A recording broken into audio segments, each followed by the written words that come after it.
안녕하세요. 토오TV입니다. 공동주택 초보 격리를 위한 내비게이션 토오TV 시작합니다. 오늘은 5번째 개인 공제 자료 등록에 대해서 진행하고자 합니다. 이 영상은 연말정산 개념 플로우이고요. 실제 예시나 세법, 개념 정리와 같은 샘플 사례하고 프로그램 입력 후 결과 확인하는 것까지 더 궁금하신 분은 멤버십 유료 가입 후 재생 목록에 연말정산을 카테고리 들어가서 순차적으로 시청하시면 됩니다. 그리고 자료는 XPRP 홍진 공지사항에 PDF가 있는 걸 그대로 출력해서 보시면 되고요. 만약에 내가 현재 근무하고 있지 않아서 들어갈 수가 없다 하신 분은 저희 카페에 올려두도록 하겠습니다. 자, 그러면 이제 이 부분에 대해서 해보겠습니다. 개인 공제 자료 등록. 이거는 제 영상 중에 5번째인데 여기서는 격리의 판단으로 넣고 안 넣고, 즉 반영하는지 안 하는 자료인지를 여러분들께서 본인이 판단하셔야 돼요. 그러니까 연말정산은 개념부터 세법까지 어느 정도는 본인이 받쳐줘야 판단할 수 있는 거죠. 예를 바로 들어가기 전에 개념을 좀 알아야 될 게 있어서 여기 밑에 거를 먼저 역으로 하고 들어갈게요. 부양가족 대상 요건이 있습니다. 부양가족은 내가 이 사람을 부양하고 있다는 거를 조건을 걸어요. 근데 그 조건에 해당되면 부양가족을 인정하고 그분한테 썼던 내용들에 대해서 제가 소득공제를 받든 세액공제를 받을 수 있습니다. 그러면 적어도 부양가족이 대상하는지 안 하는지는 여러분들이 판단할 수 있어야 돼요. 일단 먼저 배우자는 나이하고 동거 요건은 보지 않습니다. 생계를 같이 한다고 봐서 나이는 안 보고 부양가족은 소득 요건만 봐요. 그리고 직계 존속, 본인 또는 배우자의 직계 존속과 직계 비속이 있는데요.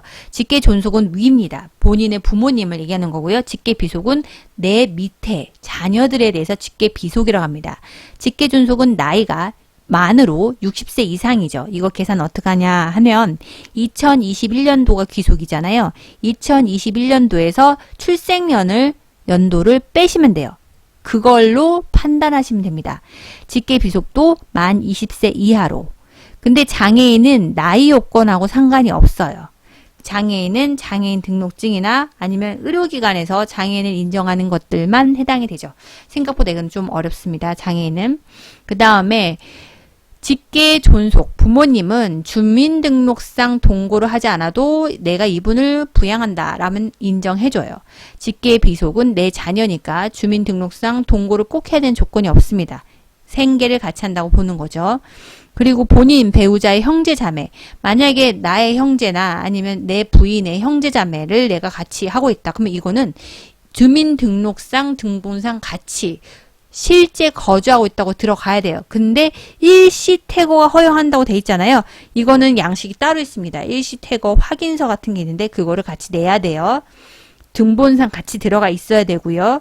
안 그러면 해당이 안 돼요. 나이는 20세 이하이거나 만 60세 이상인 경우 해당이 됩니다.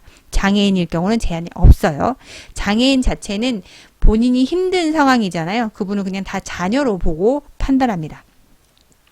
위탁아동, 만약에 내가 위탁아동을 부양하고 있다. 근데 여기서는 나이가 20세가 아니에요. 위탁아동은 18세까지. 왜 보육원도 18세까지만 보육원에 있다가 나가잖아요. 그 연령이 딱 18세이기 때문에 그렇습니다. 조건부 연장은 가능하지만 조금 조건 맞추기 어려울 거고요. 18세 이하로 주민등록상 동고가 돼야 됩니다. 만약에 이게 일시적으로 잠깐 기숙사에 있는 거다. 그러면 이제 일시퇴거 그 확인서를 써야 돼요. 똑같아요. 기초생활수급자는 나이를 보지 않고요. 등록상, 주민등록상, 등본상 동고돼야 되고요. 주민등록상 동고를 해야 되는 건 형제자매, 위탁아동, 기초생활수급자인 겁니다. 그리고 소득 여건을 본다는 거는 소득 금액이 기본적으로 과세 대상이에요. 100만 원 이하고요. 만약에 근로자로 있으면 이건 일반 소득이에요. 사업소득이라던가 그런 거, 기타 소득이라던가. 근데 근로소득은 소득공제가 하나 들어가잖아요. 그게 기준이 바로 얼마? 근로소득으로 총 금액이 500만 원 이하면 그 소득공제를 뺀 게 이 소득금액 100만 원에 해당이 되기 때문에 너무 말이 어려운가요? 여하튼 근로자는 500만 원 이하면 해당이 되고 근로자가 아닌 그냥 일반 소득이 그 외의 소득들이 있다 그러면 100만 원 이하가 돼야지만 부양가족으로 들어간다라는 거예요. 소득 요건과 나이, 동거 요건 이 세 가지를 한번 판단하셔야 됩니다. 다시 앞으로 가서 그러면 개인공제 자료 등록을 다시 들어가면 연말정산이란 이 카테고리 좌측에 XPRP의 연말정산에 전직장 내역 등록, 연근로소득 내역 등록, 개인공제 자료 등록 이렇게 순서대로 이 순서대로 차근차근 하시면 돼요. 위에서 아래로. 이게 괜히 나열한 게 아니고요. 순서에 맞춰서 하라고 한 거니까 요거 1번과 2번이 되면 3번 개인공제 자료 등록을 합니다. 여기서부터는 격리 본연의 실력이 나오는 거예요. 개인공제 자료 더블 클릭하고 들어가면 이렇게 직원들에 대한 내용이 나오고 그거에 대한 그 인적사항 직원에 대한 전 인적 사항이 제대로 들어가야 돼요. 이거는 인사급여에 인사관리에 인사기본 정보 메뉴에 제대로 들어가 있으면 그 내용이 바로 이쪽에 요 하단에 관계 코드하고 그 가족에 대한 상황에 대한 정보가 하단에 나타납니다. 그 해당 직원을 더블 클릭하면 이렇게 떠요. 그리고 요거 기본 정보는 또 오른쪽은 얘는 뭐냐면 연 근로소득 내역에 대한 그 내용이 바로 여기 들어오는 거고요.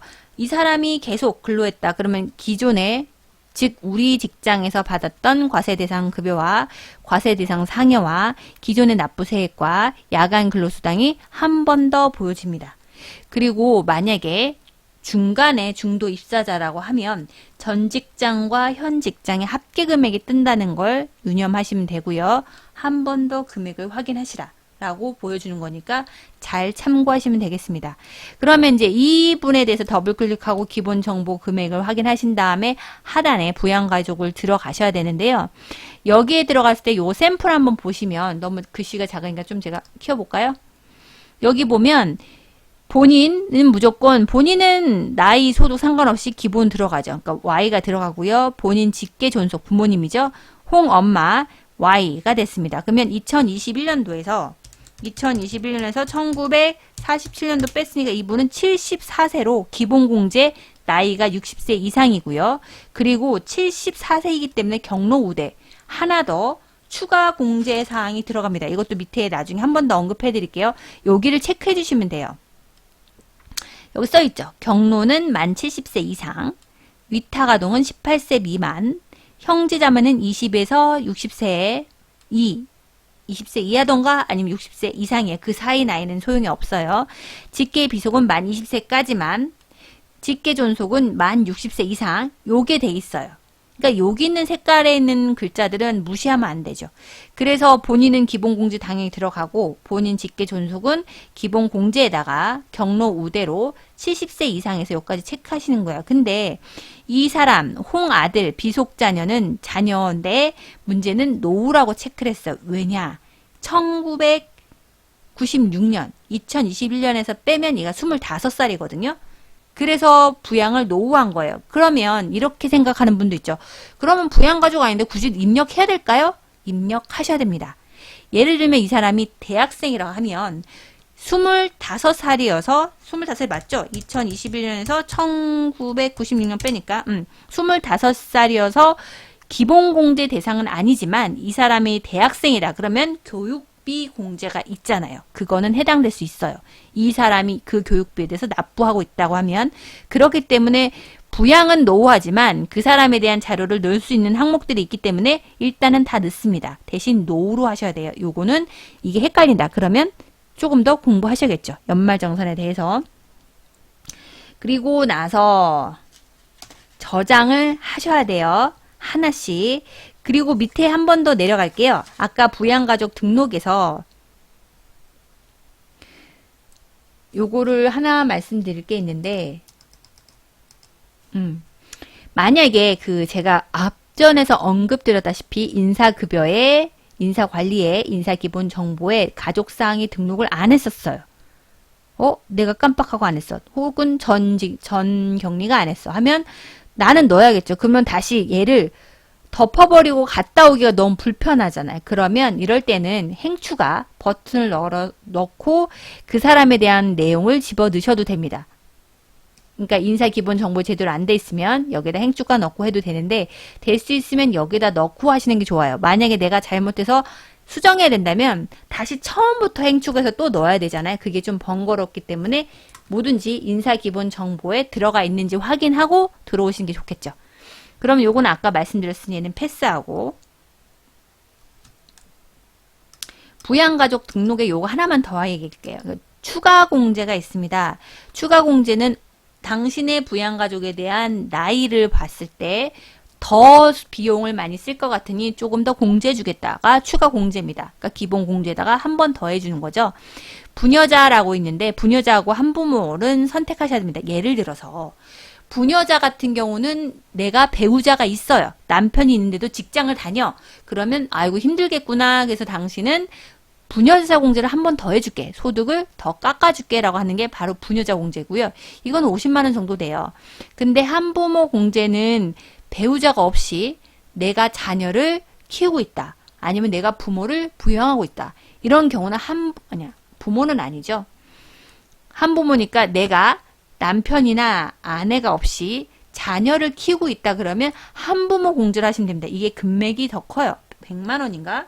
지금 제가 오래간만에 해서 이제 금액이 와리가리 하는데 어쨌든 금액까지는 굳이 안 해도 되는데 얘를 클릭하면 얘가 알아서 프로그램에서 금액을 빼줍니다. 그러니까 선택만 잘 하시면 돼요. 만약에 내가 여자고 자녀를 혼자 키우고 있다 그러면 부녀자하고 한부모 중에 하나만 선택해야 돼요. 보세요. 중복 불가죠. 그러면 둘 중 큰 게 뭐다? 한부모가 더 금액이 커요. 그럴 때는 부녀자를 안 하고 한부모를 선택하셔야 됩니다. 그리고 부녀자는 남자가 될 수 없음을 다시 한번 기억하셔야 돼요. 부녀자 공제가 되려면 자녀가 있던가 아니면 내가 직계 존속으로 부모님을 부양하고 있던가, 그죠? 대신 여자인 경우 여자는 힘들다 해서 조금 더 소득 공제를 해주는 거예요. 이게 추가 공제고, 그래서 그거는 이쪽 부녀자 공제에 체크를 해주시면 됩니다. 여기. 그리고 장애는 소득세법 장애인 등록증이 있거나 아니면 그에 준하는 그러니까 의사들이 확인서를 써줘야 되는데 그건 잘 안 해주더라고요. 그리고 경로는 70세 이상이어야 되고, 그리고 자녀는 7세 이상의 자녀야 되는데 7세 미만은 왜 안 해주냐라고 하는데 정부에서 아동수당 장려금을 따로 주고 있어요. 그러니까 굳이 수당을 주는데 이거를 또 추가 공제를 해주면 이중으로 되겠죠. 그렇기 때문에 7세 이상의 자녀만 그게 기본 공제로 들어간다. 추가 공제로 들어간다. 자녀가 만약에 내가 있는데, 예를 들어서 그 자녀가 있는데 지금 얘는 25세잖아요. 근데 만약 그 자녀가 7세 이상의 자녀면 여기 자녀 공제가 체크하면 되고요. 만약에 7세 이하다. 대신 여기에는 들어가지만 여기에 자녀 추가 공제로 넣으시면 안 되겠죠. 그죠? 기본 공제는 들어가도 그렇게 이해하셔야 될 것 같습니다. 그리고 올해 귀속연도에 그때 출산하거나 그때 입양한 자녀가 있으면 여기 출산 입양에 여기다 선택하셔야겠죠. 손자 손녀는 대상이 아니에요. 추가 공제의 요건에 맞춰서 잘 체크하셔야 되고, 요거는 격리의 실력입니다. 아동수당 장려금 지급으로 7세 이상의 자녀만 자녀 구분에 체크하고 7세 미만의 아동은 해당되지 않습니다. 요거 가로 열고 쓴 게 있는데요. 그 전에 개정 세법에는, 그러니까 지금 이게 개정이 됐는데 그 전 세법에는 7세 미만으로 취약 아동은 해당이 되는 걸로 됐는데 이번에 그냥 확실하게 나이로 잘라버렸어요. 7세 이상으로 자녀만 자녀 구분에 체크해서 추가 공제를 받을 수 있다라는 걸로 정리하시면 될 것 같습니다. 요 정도까지만 정리하시면 되고요. 만약에 이거에 대해서 또 이렇게 조금 더 장애나 격려 우대나 아니면 이런 거 더 헷갈리시면 좀 더 디테일하게 공부하시려면 멤버십으로 보셔야 될 것 같습니다. 그러면 오늘은 여기까지. 오늘도 실력을 키우고 화이팅! 좋아요, 구독, 공유, 알람 설정 부탁드립니다. 또 뵙겠습니다. 감사합니다.